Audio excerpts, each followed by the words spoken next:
Imagine aitozviitirawo business rake achinohodha achinotengesa achihodha achinotengesa. Haana kuziva kuti musi uyu mota yaakakwira yainge iri mota yemasatanist aida kutonomuchekeresa. Pakaitika accident kudaro vakazotanga kutevera munhu wese ainge akuvara vachinopedzisa. Yo, ladies and gentlemen, this is a scary story.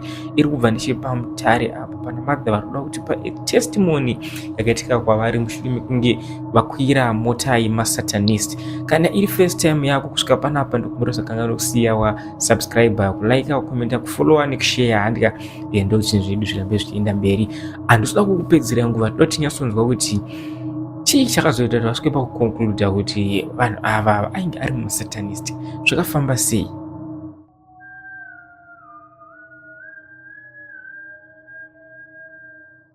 Ngoma sirite murisei nindi nenyaya yangu yandakasangana nayo 2011 ndainge ndichigara kwaMutare ndakarohwa kwaMutare uku saka ndaigara kuchikanga nemurume wangu asi ndaita basa rekuenda kwaHonde kunotora mabhanana because anga ari cheap than kuzvekuhodhera maMutare saka ndaipota ndichienda kunohodha mabhanana angu kuHonde Valley.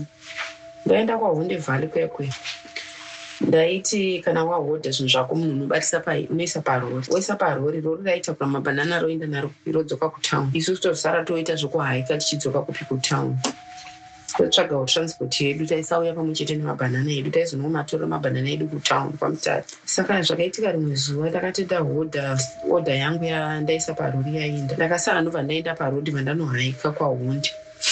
Takawana motikari yanga iri diki yatakakwira takati wandei zvedu takakwira motikari iyoyo vanhu vaihaika. Takwira motikari iyayo motikari yakati yafamba pane mumwe munhu aida kusara murodhi anga asvika pabus stop pake. Munhu uya akataura akati ndasvika ndidzikiseiwo because takaita zvezvekugarira kumashure motikari inenge nekanopi iyayo saka takaita zvekuwaridza kuchi takagara pasi vanhu zvezvekuti munogara makanhingirikeni makapingana makumbo kuti uyu akatarisa uku uyu akatarisa kuti munyatsokwana.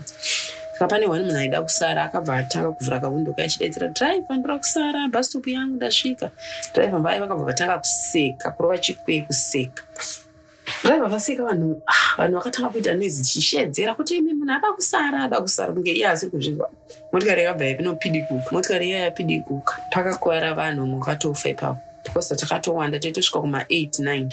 Saka motikari yanzi pakapidikuka mota vanhu vemaraini vakambva vamhanya because mune dzimba mumasaidi. Vanhu vemasaidi vakambva vamhanya mudzimba kuuya kuzobatsira. Saka vanhu vavazobatsira ini ndatotorwa ndaiswa kune vanhu vanga vanzi vafa. Kwakamirwa ambulance nemapurisa kuti auye because vanzi vanhu vaifonera vachiti ambulance yanga isati yasvika.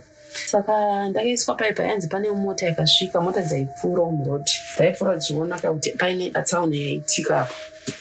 Motikari dzaipfuura dzichiti paitika accident kwava zvakamira sei zvanzi vanhu vatofa. Saka inini hanzi ndakatoiswa kune vanhu vanga vafa here pamba papfuura imwe motikari inge nemurume nemukadzi hanzi murume wacho mbaangouya afugura jira tombati uyu regai timutora anenge asati afa regai timutore tongopfuura tichimutsvaga kwokumuendesa kuhospital. Ndobva ndatakurwa nemotikari iyayi. Motikari yakanditakura ikanondisira kwaRusape kuhospital.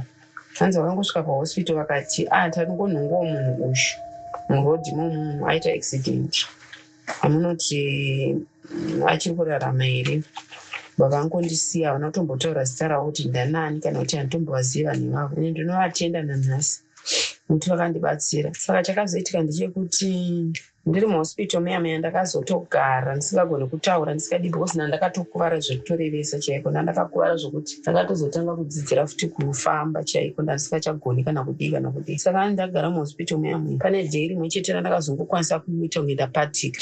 Pandakapatika chandakakwanisa kuita kutaura nhamba dzemurume wangu phone number. Ndakangodedzera nhamba hanzi nesi vakangotora nhamba dziya ndokutofona. Vafona vakambodayirwa ari murume wangu inhamba dzemurume wangu dzandakataura. Murume wangu ndokuya kwaakazonzwa kuti ndiri kwaRusape anga achitoshayiwa kuti zvakafamba sei. Munhu achabatiki kafoni kandandinako kakasora sikanonga paaccident paya. Ava ndatakurwa ndokuendeswa pakauya murume wangu ndakabva ndanzi ngatimutranslate muendese kugeneral kwaMutare. Saka ndaendeswa kwaMutare kwekwe ndakasvitswa muintensive care because ndakakuvara kuti zvekutamba ndisingazivi kana kudii ndisina chandinoita. Saka ndaendeswa kuintensive mumandaire njiri. Saka mandaive ndiri munenge paine paglass paunenge uchikwanisa kuona zvinhu zvinoitika kunze. Saka ini ndaikwanisa kuona but kutaura ndasanda kugona.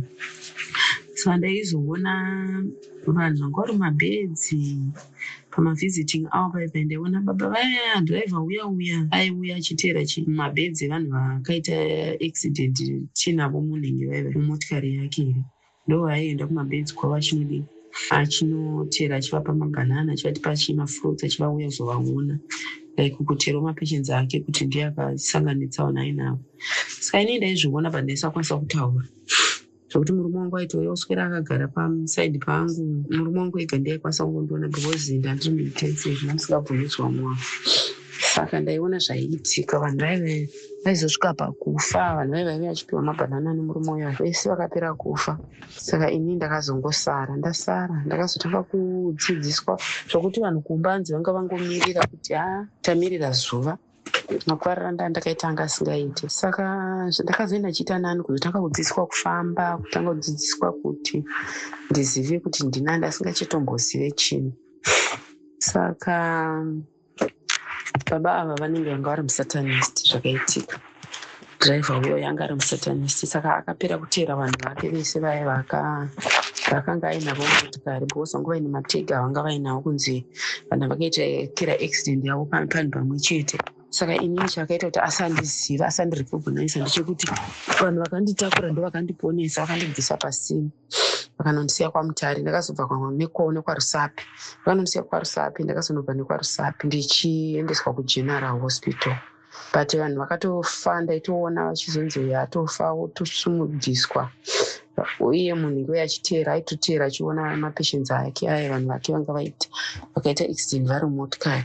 Ndo maponero andakaita. Ndakazotanga kudzidzira kufamba, kuzogona kuziva, kuzodii.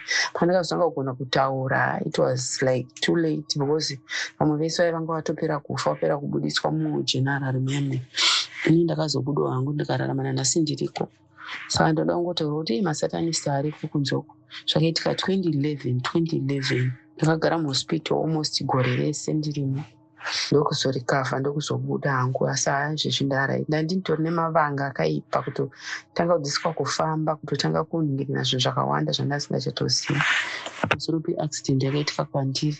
Saka ndakangoona kutoti zvakawo Mwari variko, masatanisi ariko zvishupa. Ndakaponeswawo nenyasha dzaMwari. Vanhu vakanditakura handivazivi nanhasi, handivazivi, vakandibatsira vakanzwawo nyaya yeShuwa. Ndinoda kukutendai.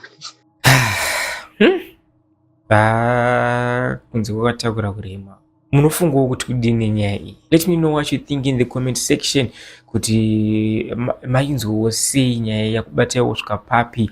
Until next time, my name is Slick Nelikwan.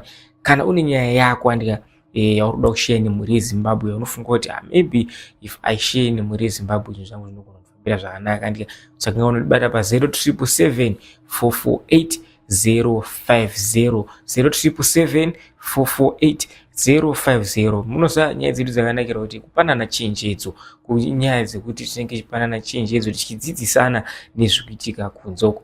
But until next time, kuzvasa.